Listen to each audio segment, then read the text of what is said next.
All right, ladies and gentlemen across the galaxy, another video for today. I hope you guys are ready for a lot of Star Wars today. We did a Star Wars Squadrons video in the top right-hand corner, had early access, showed you a lot of stuff that you guys aren't going to see yet for another day before Star Wars Squadrons is globally available. But now we're coming back to Star Wars Galaxy here for a second video today, talking about more major Galactic Legends details. We have event information, we have the ticket information, we have some more kit information, not a full kit reveal in this podcast we're going to break down. There will be a full kit reveal coming soon, I'm assuming later today, tomorrow at the very latest. And ladies and gentlemen, we're going to make sure you learn everything you need to know. And then later on today, we're going to have a Grand Arena stream and a Star Wars Squadron stream. Whoa! It's a busy day here at the director of the Video Gaming Divisions Department. Let me tell you this. And new move on my part, ladies and gentlemen. I spent my whole entire morning listening to the hour-long podcast. I took my own notes. I listened to it, heard directly what the developers had to say. I should have checked on Reddit. There was a nice text breakdown on Reddit. So if you don't have the time to listen to a whole hour-long interview here, we're going to leave links down below to the text descriptions that people left on Reddit, as well as the trailer. We even got a sneak peek trailer for Galactic Legends. I have yet to watch the entire thing. I just saw a quick snippet, and I saw we're going to relive episode 3 and Palpatine going up against the Jedi who are trying to arrest him. And apparently, as we're going to hear in the interview, he even says, "I am the Senate." Oh, it's going to be beautiful. Let's go ahead. Play. I'm going to put the volume on very low because last time I played trailer music, my whole stream got claimed. So we're putting it extremely low. Check it out yourself if you want to hear all the audio in its glory. But man, I got to say this. I listened to the interview and it sounds miles upon miles upon miles better compared to the previous Galactic Legends that we had. The last Galactic Legends was a major flop, in my opinion. Duels were horrible. Oh boy, I can't wait to talk more in detail about the event that we're going to go through here. Between the duels, the ticket system, hyping the event up for several months leading up to a major flop. It was a bad event. I gave my feedback out there. Many other people shared their feedback as well. And feedback is important. I know Capital Games wants to only go on places that are going to be all positive, telling them you're doing an amazing job. But the feedback we're giving seems like they're going to make this next event miles upon miles better. Feedback is what keeps the gaming industry honest, keeps moving the gaming industry forward. And from the sound of it, we're going to officially confirm it when the event comes around. It's going to get a lot better. I'm happy that they're looking at feedback. Let's play some gameplay in the background. Break down what you need to know here. Again, I'm leaving links down below for the whole text breakdown, leaving a link down below for the trailer if you want to watch it yourself, and leaving a link as well to the full hour-long podcast if you want some time to kill in the background while you're doing your work or whatnot. So let me go ahead and start off with the transformations, because that's where they started off in the podcast. There's going to you're going to have two variants basically of Luke as well as Palpatine. We already kind of see the first versions of Luke and Palpatine in the game with the Sith Eternal Emperor and the Grandmaster Luke Skywalker. You see the more ragged hermit Luke that you see in the beginning of Last Jedi. And then once you hit the transformations, that is when you go ahead and you turn into the Luke, a younger version, a more clean looking Luke that you see at the end of the Last Jedi at the Battle of Crate. And then Sith Eternal Emperor, he starts off all decrepit, missing fingers, face falling off. And then when he transforms, he's going to turn into the Gucci sweater Palpatine we've all come to love and enjoy. And we have more information here in terms of what's going to happen when you hit that altar. Yes, you're getting a visual transformation, but the actual the abilities that are being used, they're going to be huge. Again, it seems like Luke is going to be more defensive. They kind of seem to be mirroring what Rey and Kyle did. Rey's got more defensive capabilities, but she still can dish out the damage when she needs to. And then Palpatine's definitely going to have a lot more control, and he's going to have instant defeat capabilities. So when we think of instant defeat capabilities, you're facing a ticking time bomb, ladies and gentlemen. And the way they overall describe Luke is when he goes through his transformation, you hit the ultimate. It's like a massive payout that gets distributed throughout your whole entire team. So we're going to look more in depth in the kits and the kit reveal, but we also have some other teasers we're going to break down. But the next thing that's important here that they talked about is going to be the counter meta.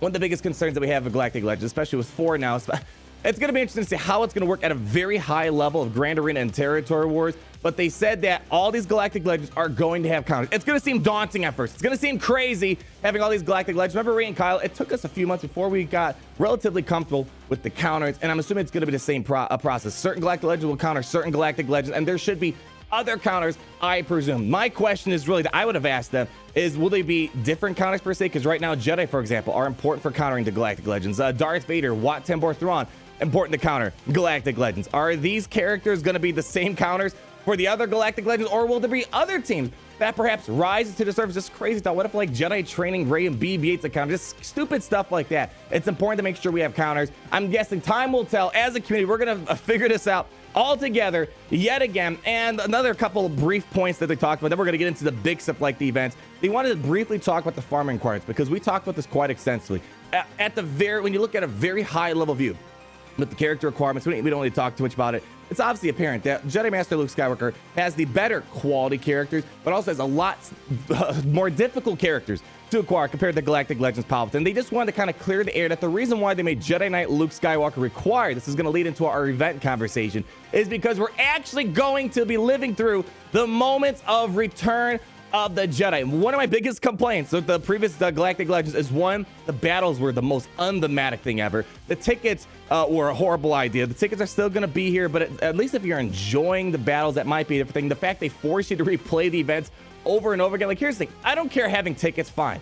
I kind of do care, but if you're going to have tickets, make us just play through the event once. I think forced replay isn't good, at least with the previous Galactic Legend. Maybe if these new Galactic Legends event, you're going to actually enjoy it and want to repeat it, but they just want to put it out there that Jedi Knight Luke Skywalker is a requirement, and then they kind of made his requirements a part of Grandmaster Luke's requirements, so they're not too much stiff. You don't have to farm too many extra things after Jedi Knight Luke, because we're going to be going through, for the first 3 tiers, for the Jedi Master Luke Skywalker, we're going to be going through the Return of the Jedi, leading up to the point where Luke has to go up against Vader and Palpatine. And then we're going to have the last 3 tiers, mainly dealing with the Battle of Crate with Kylo Ren versus Jedi Master Luke Skywalker. So let's talk more in depth on the event itself. This is where the majority of their podcast was spent.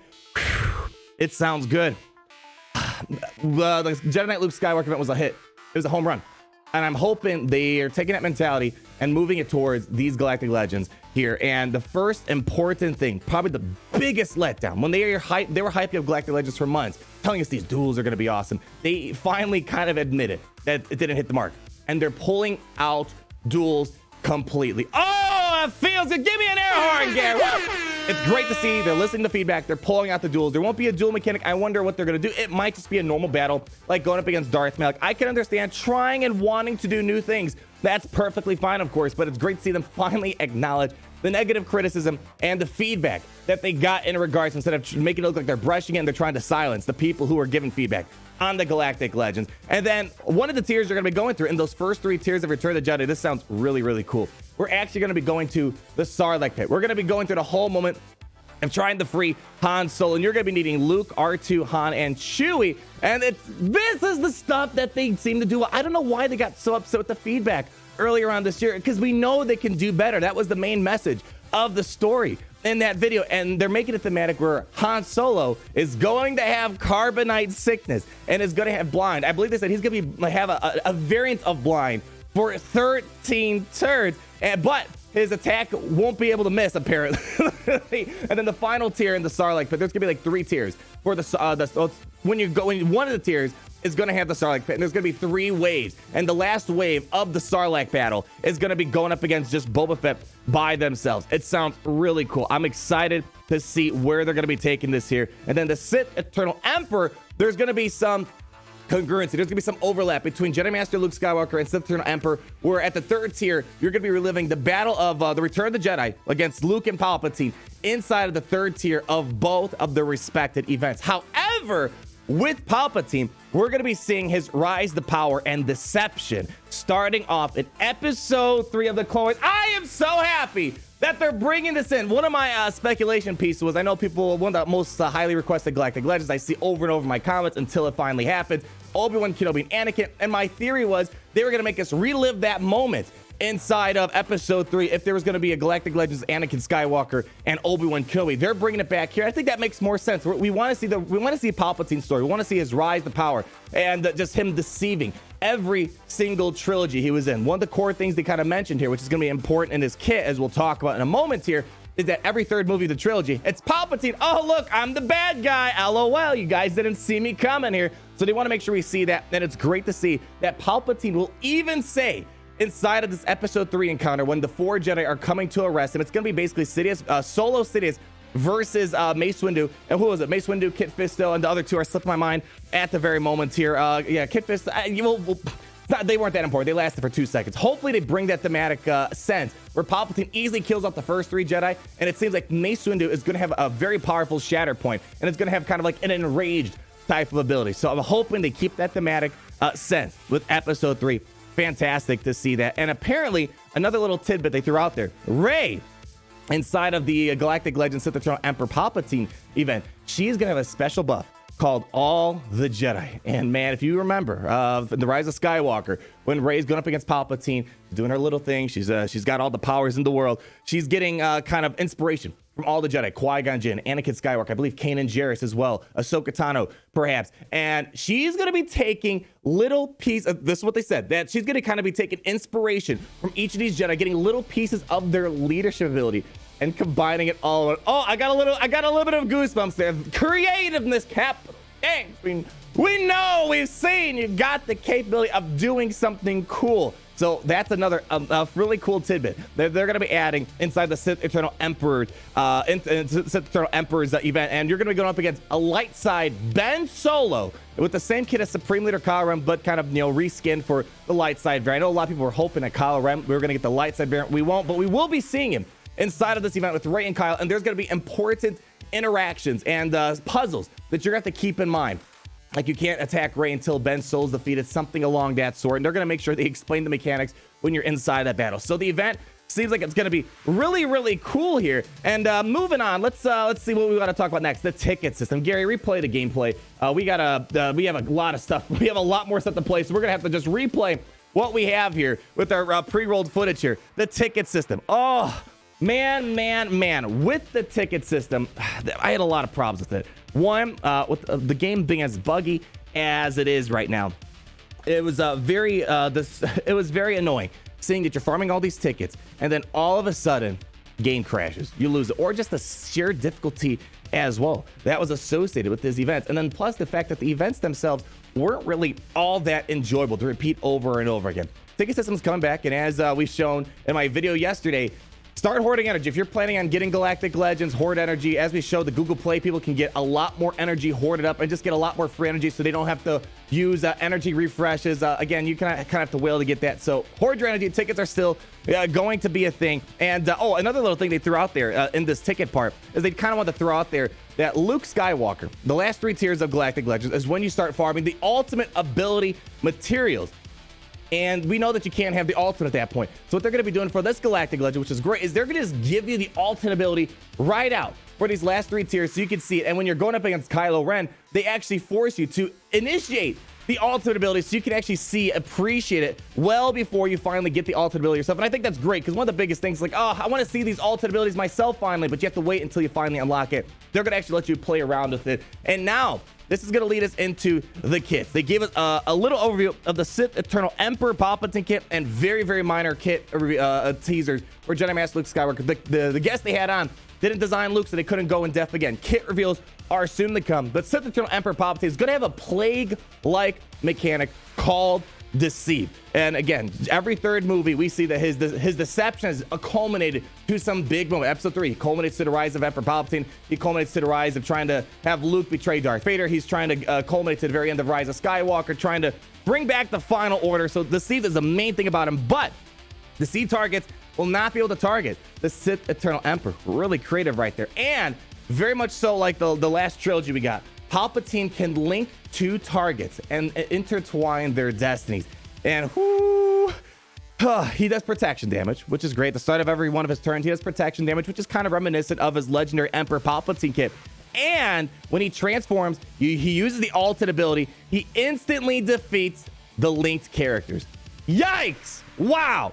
That is going to be a big thing right there. And it's incredible. And basically the strategy seems to be like, you're going to want to ignore the linked characters. Their destinies are already intertwined. You want to work on the other people and make sure you're constantly spreading deceit. So that's a really cool mechanic. So Palpatine's going to have a massive, it's going to be a big puzzle going up against Palpatine. And Jedi Master Luke Skywalker, basically the main summary that we got here is Jedi Master Luke Skywalker is going to be kind of like Grandmaster Hermit Yoda, where he's spreading on his wisdom to the team. And they're calling this buff Lessons and Legacy. And they didn't go in much depth because the guy who was talking was not the designer for Jedi Master Luke Skywalker, but he just threw out there that you kind of see when you use the alternate ability for the first time, you're going to see Old Ben, Yoda, and Anakin Skywalker kind of grant the lessons and legacy to Grandmaster Luke Skywalker in the event. You're not going to see that, it sounds like, for when you're actually in battle later on when you're going up against your friends and we can't play against our friends. That's a whole different thing. But when you're battling Grand Arena, a squad arena, you're not going to see it there. And basically, the best way to think about it, it's like a big payout, like the Bounty Hunters or Illuminated Destiny. Massive amounts of buff. Your team just gets supercharged, and Luke starts acting like a freaking machine gun at that point. So very defensive, and all of a sudden, boom, massive buffs for your team. And a very minor 2-second thing, they said new characters are coming. So Mandalorian, maybe we're going to see the Mandalorian stuff finally. But overall, that was it. Again, links down below to the text overview, to the trailer, as well as the podcast if you want to listen to the full entire thing. Kit reveals are soon to come, but the main thing I can pull from here, ladies and gentlemen, this event is seem miles upon miles better. Just from what I'm hearing, they took the feedback, maybe reluctantly, maybe not with the most joy, but feedback is important. We're trying to make the game better, and this is where that feedback ultimately led to. Telling them they're doing an amazing job every single time. I don't know if we would have gotten to this point if we didn't give the feedback we did on the previous Galactic Legends. And so far, Jedi Knight Luke Skywalker was out of this world, and I'm hoping that the Galactic Legends lives up to the hype they were building starting back in December of 2019. That's gonna wrap it up for today, ladies and gentlemen. What do you guys think? Comment down below on all your thoughts. Be sure to like and subscribe so you're not missing a thing, because let me tell you, baby, it's gonna be busy around here. It's gonna be absolutely busy with lots of Star Wars content to fill all of the void in your heart. All right, Gary, enough sweet talk. Let's go ahead and roll out that beautiful outro. I'll see you guys later. All right, roll it out. Gary, come on. I got stuff to do. We got to get a Star Wars Squadron stream. We got a Grand Arena stream. Gary! Hit the outro. Jeez. Oh my gosh.